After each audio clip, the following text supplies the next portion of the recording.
I've seen ugly things stick to the night like oil. The blue-black shine of a county highway after rain, gullies choked with mesquite and the copper stink of blood, bedrooms where TVs keep playing into the silence because the person who turned them on can't turn them off anymore. 16 years in uniform will teach you that horror isn't shy, it just prefers quiet company. Mine usually. That November shift started quiet. North Texas sky, low and bruised, and a minor drizzle left the streets the color of a bruise. I rolled past shuttered pawn shops and the last open taqueria, radio hissing in my cruiser like a half-asleep snake. My partner, Reyes, rode shotgun and clicked through the laptop forms, making his pen tap a steady nervous metronome on the console. "Feels like we're driving inside a throat," he said, staring into the shining tunnel of our headlights. "It's weather," I said, "not a metaphor." "Yeah? My abuela says weather is the sky praying or cussing. Tonight it's cussing." We took a shoplifter to county, broke up 2 parking lot prophets, screaming revelations at each other, and returned a lost beagle to a little girl with lopsided pigtails who cried like we brought her father home from war. The kind of calls that sand down your edges. Then dispatch put the edge back. Unit 41, 10 to 31 in progress. Suspected burglary, 2714, Caliche Road. Caller states she's in the driveway. Believes someone is inside the residence. I glanced at Reyes. He'd stopped tapping the pen. Caliche Road is a ribbon of dark just past the old quarry. Not quite country, not quite town. Too many houses back there keep their curtains closed all day. We hit the lights. No siren. The drizzle slicked into sleet. The homeowner met us beside her car, engine idling, headlights spearing the front of a 2-story hewn from beige brick and Texas bravado. She wore a fleece pajama set, a robe cinched tight, and the numb, vibrating focus of someone whose fear had settled in her bones. 40 maybe. Hair clipped back like she did it herself on the way out the door. I heard she swallowed. I heard footsteps upstairs. My husband is out of town. My boys are at my sister's. I came home late because of inventory count, and the back door was cracked. I thought maybe I didn't close it tight this morning. You know how it swells after rain. Then I heard someone moving. Heavy. I called you. Name? I asked. Lauren. She kept darting looks at the upstairs windows, where the darkness pressed its face to the glass and didn't blink. Reyes took the perimeter. I clicked my flashlight, checked the backyard gate, then the back door. It was cracked, like she said, rain silvering the threshold. No prime marks. No footprints I could trust. The ground was a muddle of leaf rot and rain. The kind of surface that eats evidence for breakfast. We went in stacked. Me first, Reyes at my shoulder. I drew my pistol and let the house introduce itself. Lemon cleaner. Damn carpet. Someone's cinnamon candle burned down to a bruise of wax. Photos along the hall. A life at tidy intervals. First day of school grins. A husband next to a boat. A turkey carved with performative joy. My light slid over it all while my ears drank the quiet the house offered. It tasted wrong. Police, I called steady. Announce yourself. The living room answered with furniture shapes. The kitchen answered with a hum from the fridge and the tick of warm plastic cooling on the stove. No movements. Exterior doors secure. We moved to the stairs. How many rooms up? Reyes whispered. 3 and a bath. Lauren whispered back from the doorway. 2 boys' rooms and ours. Laundry closet. Stay outside. I told her. If anyone runs, go to the neighbors. Don't come back in until we tell you. She nodded but didn't move. People get magnetized by fear. It makes them hover near the thing that's scaring them. I started up the stairs. The second floor smelled like dryer sheets and something else, an old, faint mildew under the paint, like water once got in and never truly left. My boots were loud on the carpeted risers. I tried to put my weight where the wood wouldn't complain. We cleared the first boy's room, dinosaurs on the comforter. A nightlight shaped like a rocket trimmed in blue glow. Closet empty. Second room, football posters, sheets twisted into a castle ruin. A half-assembled Lego city, frozen Madrid. Closet empty here too. No open windows. No crawlspace hatches. Bathroom, Reyes said. We stood there a second outside the closed door. our shoulders angling toward each other like parentheses. A sheen of moisture filmed the lacquer. I touched it with my glove and felt the faintest vibration through the wood, like a neighbor running a dryer 3 houses down. I nodded to Reyes. He took the handle. I kept my weapon low, flashlight angled. Police. Coming in. He turned the knob with slow pressure. The door resisted, as if something leaned against it from the other side. Not heavy, just enough to pretend to weigh more than it did. He leaned back, put shoulder into it, and the door gave a rubbery inch, then 2. A draft kissed our faces, damp and cool. I smelled bleach and something copper humid, my mouth filled with old pennies. Reyes forced the door wide and stepped inside. Light slicing white porcelain and beige tile in a clean geometry. Empty. Toilet lid down. Shower curtain open and sagging. Rings squeaking as if recently pulled. Tub bone dry. Sink spotless, except for a small, dark smear at the porcelain lip that my mind named blood before the light named rust. Reyes swept the ceiling, the vent behind the door. Nothing, just our breaths and a slow drip the faucet. No, the drain. A single sound like a swallow. I heard shuffling. Lauren called up from the hall below, voice tight with the strain of keeping her courage from bolting. Like someone turning around. We're still checking, I said. I stepped to the drain. The chrome star shone back my eye in a warped fish lens. I've seen a lot of drains. This one looked hungry. I don't say that lightly. The small, mean feeling in my gut tilted, as if the house had shifted a degree on its foundation. Behind me, Reyes nudged the laundry closet with his boot. The louvered door ticked. He opened it. Detergent, softener, a lonely sock. He tapped the vent grill above the dryer and listened like a man testing a church wall for hollow faith. I went back to the drain and knelt. A sound rose from it like wind caught in a throat, the whisper of a faraway hallway. It wasn't plumbing. It wasn't anything I could pin to pipes. It knew how to avoid recognition. Something else rose with it. An old shame that had nothing to do with this house. A memory of me sitting in my own living room 6 months earlier, headphones on, listening to the gateway tapes the chaplain had given me. Hemispheric synchronization, he'd said, helps you meditate, helps you sleep, helps you get quiet enough to hear God. I'd want to quiet so bad I would have swallowed a clock if it promised to tick softer. The first time I listened, my mind went flat as a lake at dawn. The second time, I felt a pressure behind my eyes like a thumb. The third time, somewhere in the strange between wake and dream, something had leaned close and whispered my name from the inside of it. After that, I didn't sleep so much as patrol until morning. Anything? Reyes asked. I straightened. The drain kept its counsel. The mirror kept mine. We cleared the master bedroom bed made tight. Phone charger curled like a sleeping snake. A glass of water filming over with dust. We cleared the hall closet stuffed with blankets that smelled like other winters. We found nothing, but the house did not give us back what we'd brought into it. Certainty, and the easy lie that everything scary has hands.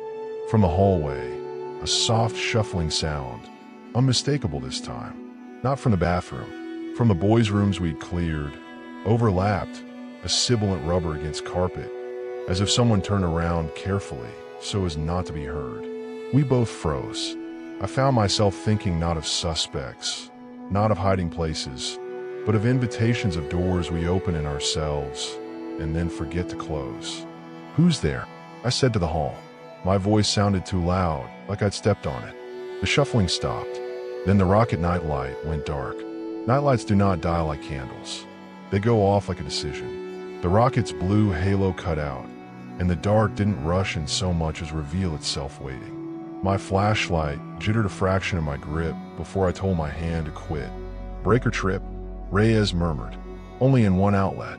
I said, but I didn't like the smart of my voice. It sounded like a mask. We moved in tandem toward the boys' rooms, clearing corners we'd already cleared, lights painting the familiar into something you couldn't trust. The dinosaur comforter showed the same stampede of teeth and cartoon claws. The Lego skyline still jutted its impossible bridges. The poster quarterbacks still wore their helmets like faces they borrowed. No one under the beds. Nobody behind the curtains. The closet held only jackets and a basketball with a peel squeak of new rubber. "Reyes," I said, aiming my beam at the outlet where the rocket night light plugged into the wall. The tiny faceplate screw gleamed like a pin beetle. I reached and touched the night light. It was warm, not hot. I wiggled it, firm in the socket. "Could be a short," he said without conviction. "I'd write it up as a short," I said, "if I were the kind of guy who writes reports for houses." "Maybe it heard you," he said softly. The house listened back. We stepped into the hall, and I felt a pressure change that lifted the tiny hairs on my wrist the way a storm lifts lake's skin. It came from behind us and below, from the stairwell throat where the air began to move like it had a place to be. I swept my light down the stairs. The beam made the hanging family photos blink and turn their smiles flat. "Lauren," I called. No answer. Reyes went first down the steps, and I followed, muzzle low, trying not to step where the wood would talk. At the bottom, the front door still showed its chain across, the deadbolt fat with trust. The kitchen hummed its same nocturne. The living room couch sat like a patient animal. No Lauren. At the entryway table, her keys waited in a little ceramic bowl, rain dots drying on the fob. A robe belt trailed on the floor, snaked toward the door, then stopped like a sentence cut short. I swallowed. The house swallowed with me. "Backyard," I said, but I didn't believe it. We checked the back door. Still cracked, just a careful inch, as if an idea had slipped in thin as paper. Outside, the yard gleamed with wet grass, fence slats a sorry skyline. The sleet had eased to a mist that made everything look like it had a ghost of itself hovering an inch away. No footprints we could trust. The gate latch lay in the down position, but a person could set that after the fact with 2 fingers and a bluff. Reyes clicked his mic. "Dispatch 41. We need another unit to step by a 2714 Caliche. We've cleared the interior twice. No contact with homeowner. She was in the driveway on our arrival. Now we can't locate. We're doing another sweep. Copy 41. My own voice surprised me with calm. "Lauren," I called into the kitchen, though I knew she wasn't in the kitchen. "It's the police. If you can hear me, call out." A soft sound answered from the stairwell. Not a voice, not feet. Imagine a hand running along the underside of a banister. Just the pads of the fingers brushing wood, except the hand was on the wrong side of the wood. That sound. I thought of the gateway tapes again, of the silence I built with them, and what came to live in that silence like a coyote finds a den. The chaplain's voice on the recording had said, "If you feel pressure in your chest, that's normal." He hadn't spoken to whatever else might notice you noticing it. "Up," Reyes said, lifting his chin. "We both knew you don't split in a house that has started acting like a person." We took the stairs again, and I couldn't help myself. I glanced back at the front door. Chain still across. Deadbolt still bold. Even the peephole looked smug. Whatever was wrong was not a question of outside getting in. It was a question of what inside wanted to be seen. On the landing, the bathroom door had swung closed again. We faced it like we were about to negotiate with a stubborn animal. Reyes put his palm to the wood and fell. "Cold," he said. "Was warm before." He nodded, smoothed his hand lower until his fingers hovered over the gap at the bottom. "Air's pulling in," he whispered, like the room's breathing. He eased the door open with 2 fingers this time, as if he didn't want to spook it. The light switch clicked beneath my thumb, and the bathroom came on a square, beige confession. Mirror spotless, except for a fog bloom at the edges like breath that couldn't commit. The drain sat there, chrome stupid and innocent. I knelt again, because something in me wanted to be where my fear was coming from, as close as a confessional. The sound rose, a fraction louder, like a hallway around a corner, like cloth on stone. I thought of the quarry down the road, that pit in the earth where the town had dragged rock out for 30 years, how sound falls weird in holes carved by men who think they know what the ground is. I leaned closer. "What do you want?" I said. I don't know why I gave the question words. I've asked less of suspects who had knives. Behind me, Reyes hissed, "Look." I stood and turned. He wasn't looking at me. He was looking at the mirror. For a second I didn't see it. Then I did. Not in the glass, but above it, where the paint met the ceiling at a seam. A hairline crack was opening there, slow as a yawn. The line ran the length of the wall, and then crooked down toward the corner, a paper cut in plaster. From the crack, a thin sift of dust spilled, like salt across a tablecloth. "I don't like that," Reyes said, which should go down as the most useless sentence either of us said that night. The crack widened a fraction more, and for one heartbeat, I felt not fear but pity, as if the house were trying to speak in the only language it had and was tearing itself to make the words. In the closet, a woman's voice whispered. Both of us flinched. It wasn't on the radio. It wasn't in the hallway. It wasn't in the room with our bodies, not exactly. It was in the part of the room that isn't there until you notice it, the space between space. The voice sounded like Lauren, if Lauren had been lowered to a whisper and then played through a cracked speaker. In the closet, it said again barely. "The hall closet," Reyes said. "The boys' closet." I answered, though I did not know how I knew. I only knew my feet were already moving. We crossed the hall, and I pushed into the football posters room with a speed that felt like anger. The closet door sat flush in its frame, white, harmless. I put my ear to it and heard a tiny mechanical thrum.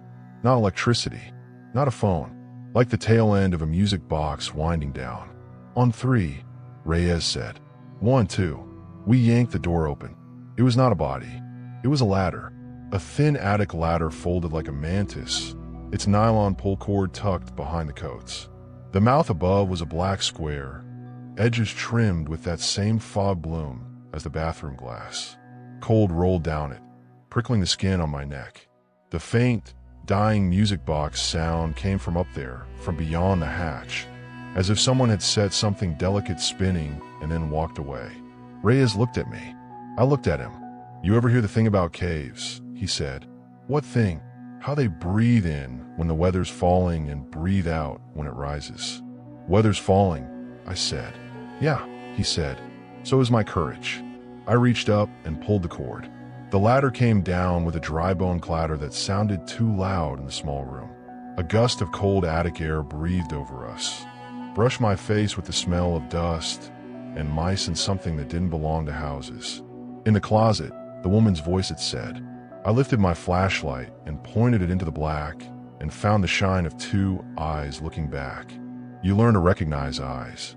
Human eyes have that flat, white scaro where the light hits, the quick shift as the mind behind them recalculates.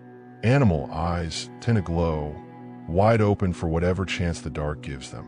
These eyes didn't do either. They caught my beam without blinking and seemed to give it back, but dulled, as if my flashlight had to travel farther than it should before it reached them. They didn't shift, didn't squint, just held. "Lauren," I tried. A slow blink too slow, and then the eyes were gone, sliding backward into a black that swallowed them. Reyes raised his pistol, safety off, but didn't climb. That wasn't right. "Yeah," I said, because any other words would have been too small for the room. The ladder rattled under my weight as I went up, my boots sounding hollow on each rung. Cold pushed down at me, hard enough that my teeth wanted to chatter. I came up into the attic, expecting fiberglass insulation and ductwork. I found both, only they looked blurred around the edges, as though heat shimmer were rolling through the cold. The beam of my flashlight kept losing its discipline, the cone feathering at the edges. I swept left. Boxes stacked like obedient soldiers, their labels faded Christmas, baby clothes, VHS.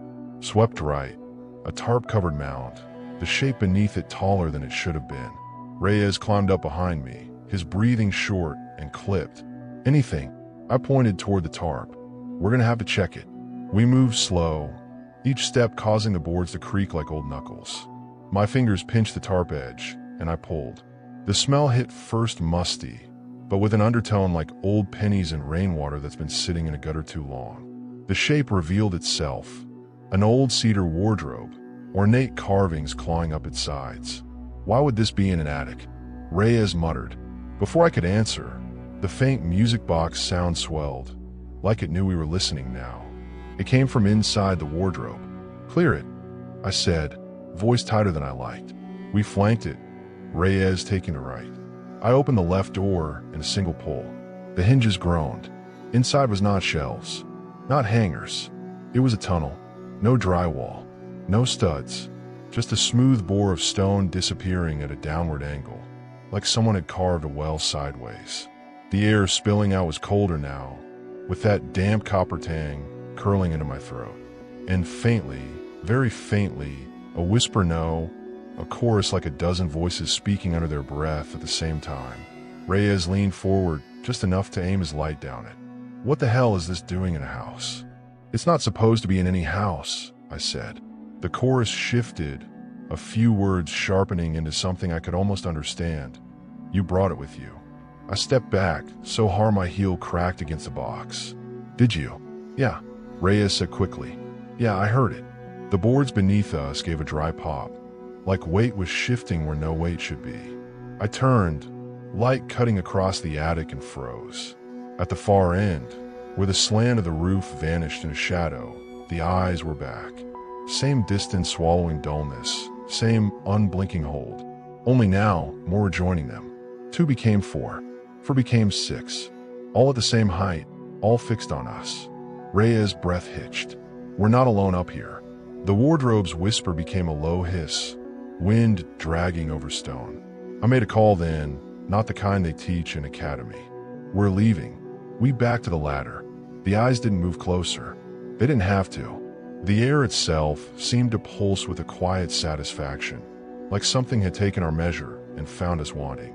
Once my boots hit the boys' bedroom carpet again, the warmth felt wrong, too quick, like stepping from winter into a crowded bar. I turned back toward the ladder. It was up, not retracted, not folded neatly up, like it had snapped back into the attic on its own. The cord dangled in front of the closet door, swaying slightly. That's enough, Reyes said, and for once I didn't argue. We swept the rest of the house again, if you could call it that. My eyes weren't really cataloging dressers and baseboards anymore. They were watching shadows, listening for that layered whisper. The house gave us nothing. At the front door, Reyes unchained it and stepped onto the porch. The night had gone still, mist hanging like it was nailed there. The cruiser's lights painted the wet street. Lauren's car sat where she'd left it, engine still running, driver's door closed. She wasn't in it. We checked around it. No signs of struggle. No prints the mist hadn't blurred. Inside, her purse was on the passenger seat, keys still in the ignition. The dash clock blinked 11:59 over and over, like it had forgotten what came next. I radioed dispatch, my voice sounding far away to my own ears. Possible missing person, last seen on arrival, female, 40, brown hair. Send K, 9 if available. The acknowledgement came back tinny, like the channel had a mouth full of water. Reyes and I stood in the street, both of us looking back at the house on Caliche Road. Upstairs, in the window of the football poster's room, the blue glow of the rocket nightlight came back on. We hadn't plugged it in. The nightlight's blue returned like a held breath released, pooling across the window glass and bleeding onto the wet eaves. Reyes and I looked at each other, and in that look was everything we needed to say. The house wasn't done with us, and Lauren, God help her, was still somewhere we could not name in any report. Backup's 10 out, Reyes said, glancing at his watch like time might explain itself. K, 9:15. We're not standing outside while that thing makes its decisions, I said. He gave a short nod, jaw set hard enough to crack a tooth. We re-entered, clearing angles we already knew. The house felt pleased. No sound, no obvious movement, just a pressure behind the ears like the weather had decided it was inside the walls now. At the base of the stairs, I stopped, squeezed my eyes closed, and did something I hadn't done since those gateway tapes. I slowed my breathing until it went broad and flat. Inhale for 4, hold for 4, exhale for 4. The way the chaplain had taught me, the way that had turned my nights into rooms with doors I didn't remember building. The edges of the world softened a fraction, like someone loosened a tie. What are you doing? Reyes hissed. Matching it, I said, just for a second. I listened then, not with ears, exactly, but with that dark sense you get in emergencies, the one that knows where exits are before you do. The house answered, not words. A tilt, toward the hall, up the stairs.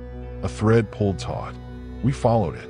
On the landing, The bathroom door sat half closed again, the mirror catching our beams and throwing our faces back thinner, a fraction wrong. I didn't look at the drain. I didn't have to.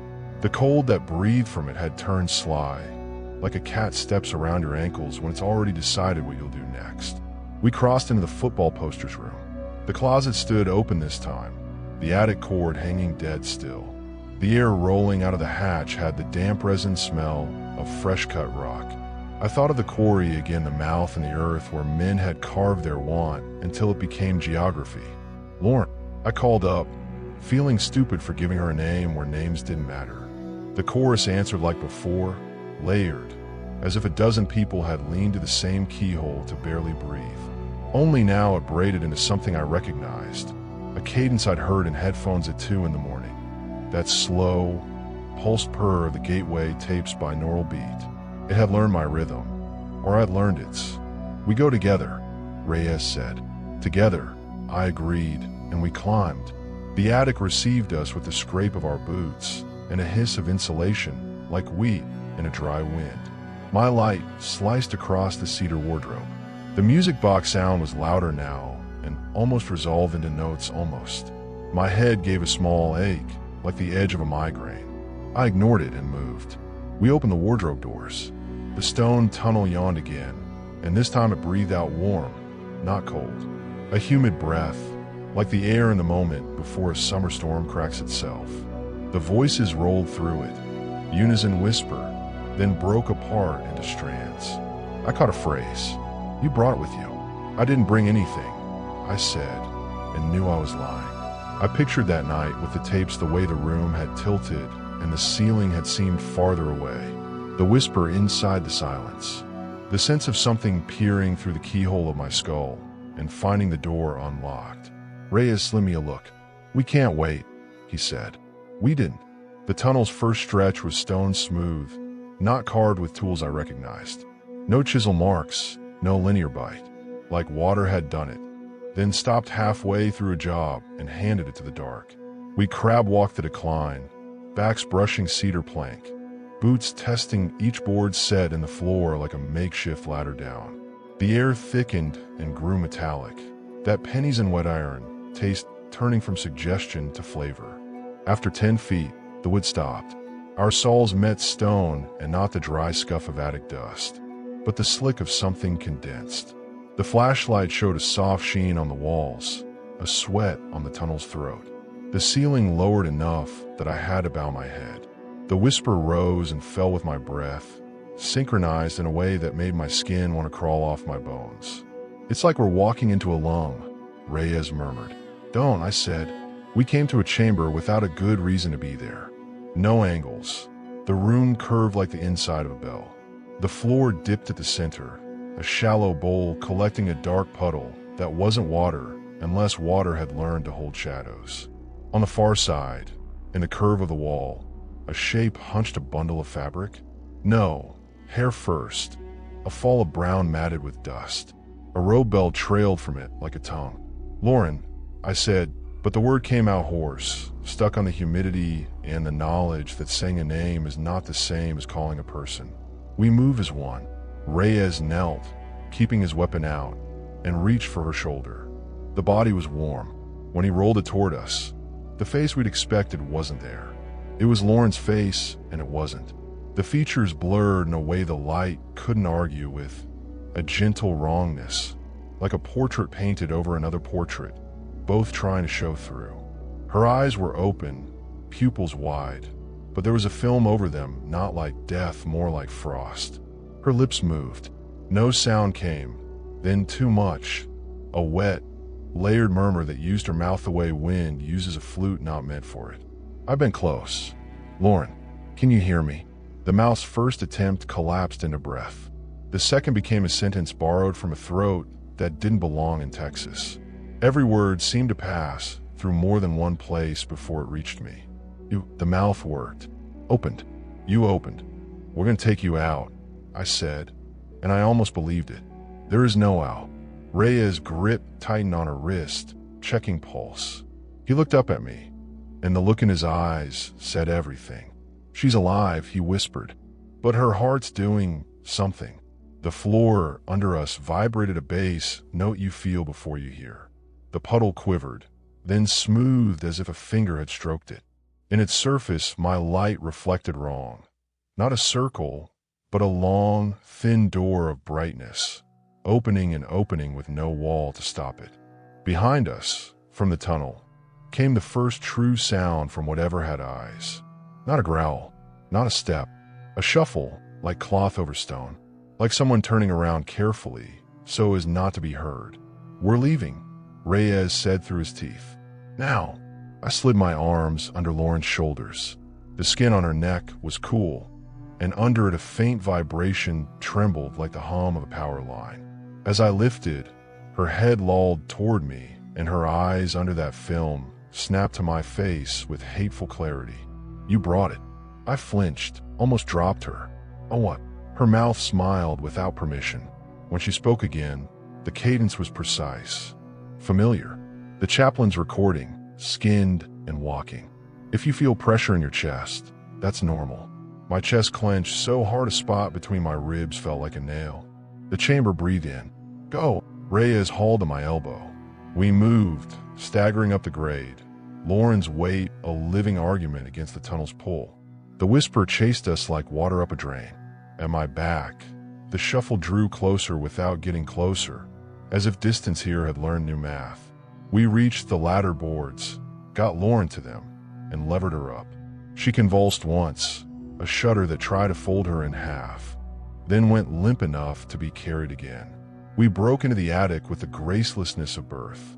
I didn't look toward the far dark where the eyes had been. I didn't have to.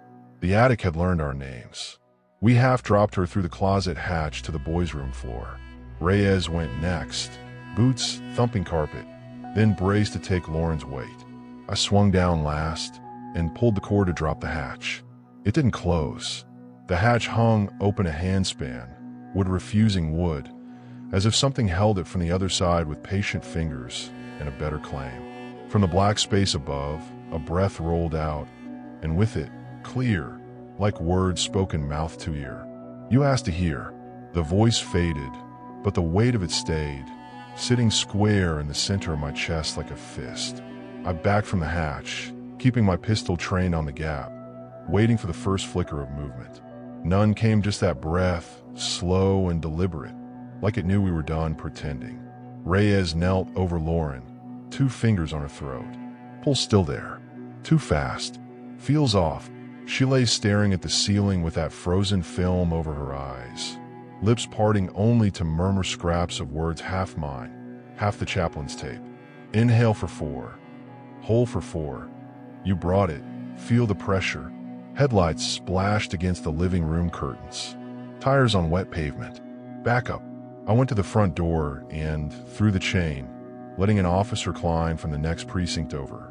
Big guy, shaved head, eyes too new for the graveyard shift. His breath came quick, whether from the cold or the call, I couldn't tell. "What V we got?" "Burglary call, female resident. We found her upstairs. She's in some kind of shock, breathing, pulse erratic." I stopped. You can't hand another cop a sentence that begins "There's a tunnel in her wardrobe that leads somewhere it shouldn't." Not unless you want to spend the rest of the shift explaining you're not crazy. "Something in the attic we need to keep eyes on." I finished. Klein nodded, hand resting on his holster. Behind him, the low bark of the incoming K-9 unit cut through the mist. A German shepherd in full harness strained against its lead as its handler, Garza, followed him up the walk.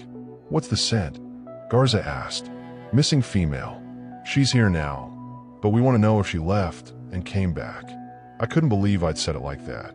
But Garza just raised an eyebrow and clipped a small cloth from Lauren's robe to the dog's collar. The shepherd patted inside, nose twitching, and immediately froze, not toward the door, not toward Lauren, but toward the stairs. A growl rumbled in its chest, the kind that starts low enough to shake its own ribs. "Upstairs," Garza muttered. The dog didn't wait for the cue.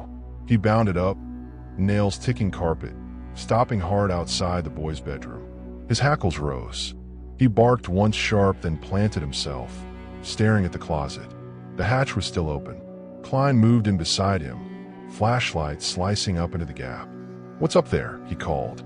"Not what," I said. "Where?" Garza gave the shepherd a search command. The dog didn't move. His gaze stayed locked on the darkness above, lips peeling back to show teeth that glistened in my beam. And then, without warning, he backed away, whining like something had stepped on his tail. His entire frame trembled. Garza swore under his breath he'd told me once that the dog had run into burning buildings, chased suspects through gunfire, but never backed off like this. And then the addict spoke. It wasn't a voice exactly. It was the exact sound from the tapes, those low, beating tones meant to synchronize your brain hemispheres only wrong. Off-pitch, irregular, but still pulsing in that rhythm you can't ignore once you hear it. The walls seemed to drink it, passing it down through the studs until it hummed under our feet. Lauren sat up downstairs. I didn't see it happen, Reyes did, swearing loud enough to bring me running. She was on her feet in the living room, head cocked toward the ceiling, pupils blown so wide the film over her eyes looked like ice cracking. Her lips moved in time with the tone above, and every few beats she whispered, "Up." I stepped between her and the stairs. "Lauren, you need to sit down." She smiled. Not the kind you give to comfort someone, but the kind that says you've already decided what happens next. Then she spoke with two voices, hers and something else inside it. "You opened." Klein shouted from upstairs. Movement. In the closet. The bark from the shepherd broke into a yelp. Garza wrestled the lead, pulling him back, and the hatch above them slammed shut without a hand on it hard enough to rattle the walls. Lauren took one step toward the stairs, then another. Her bare feet made no sound on the hardwood. I drew my sidearm. "Don't." The smile stayed. "You asked to hear. You don't get to stop listening." And then the ceiling above the living room flexed, not visibly, but in a way you could feel in your bones, like the joist bowed and then relaxed. A faint sift of attic dust drifted down, catching in her hair. Klein barreled down the stairs. "Nothing up there now." He stopped mid-sentence. The blue glow from the boy's night light was bleeding down the stairwell, washing over the banister, onto the floor. It moved, slow, as if it were liquid light running downhill. The K-9 barked again, wild this time, dragging Garza toward the front door. "Out!" I snapped. "Everyone out!" Klein grabbed Lauren's arm, but she twisted with unnatural ease, slipping free and moving toward the closet under the stairs. The door swung open without her touching it, revealing only shadow beyond. And inside that shadow, faint but certain, two dull eyes blinked once. The tone from the attic deepened, rolling through the house like thunder that never ends. Lauren stepped forward into the closet.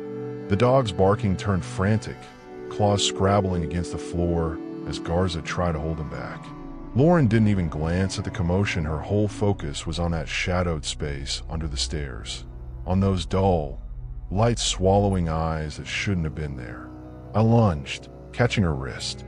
It felt like grabbing the branch of a tree in a thunderstorm, cold, rigid, humming with something that wasn't blood.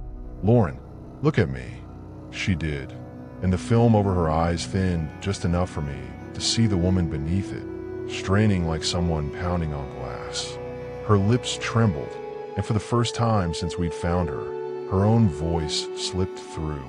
"Don't listen." Then the smile came back, wrong and precise. The other voice, calm, patient, filled the space between us. "You opened. You asked to hear. Come see where it goes." The eyes inside the closet shifted backward, retreating into the dark like bait pulled slowly from a hook. The tone, the warped echo of the gateway, rhythm tightened, each pulse pressing harder against the inside of my skull. Reyes moved in from the side, grabbing her other arm. "We're not losing her in there."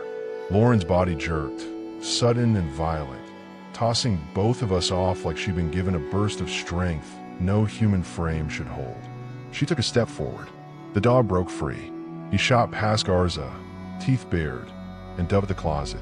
His body disappeared into the dark like he'd been swallowed, the barking cutting off mid-growl. A sound followed, not a yelp, not anything I'd ever heard come from a dog.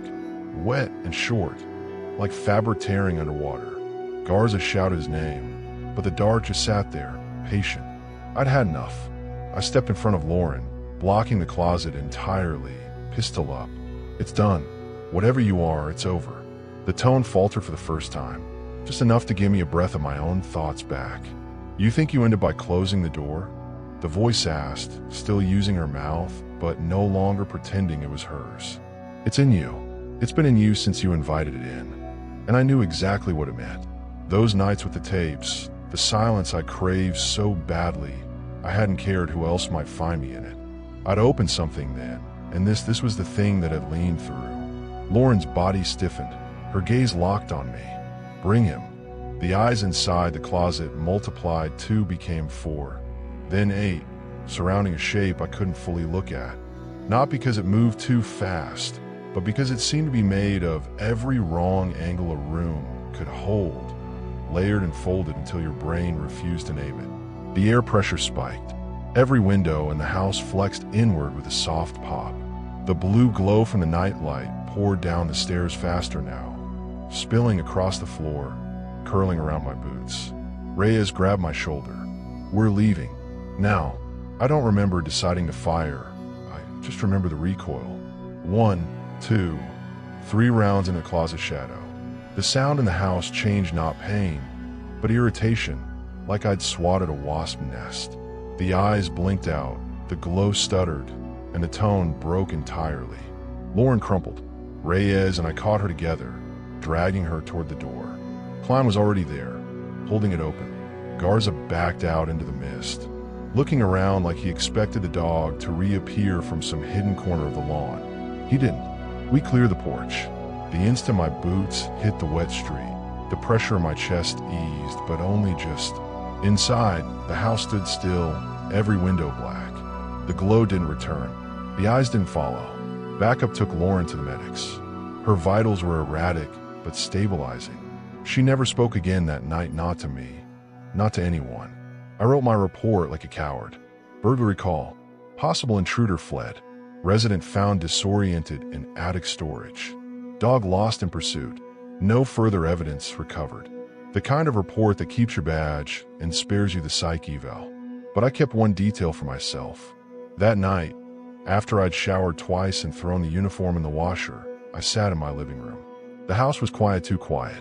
My eyes drifted to the bookshelf, to the box that held my old Chaplain's Gateway tapes. I hadn't touched them in months. The box was open. The cassette player sat on the coffee table, plugged in, waiting.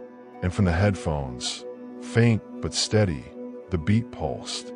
For seconds in, hold. For seconds out, just enough to remind me. I had asked to hear, and somewhere it was still listening.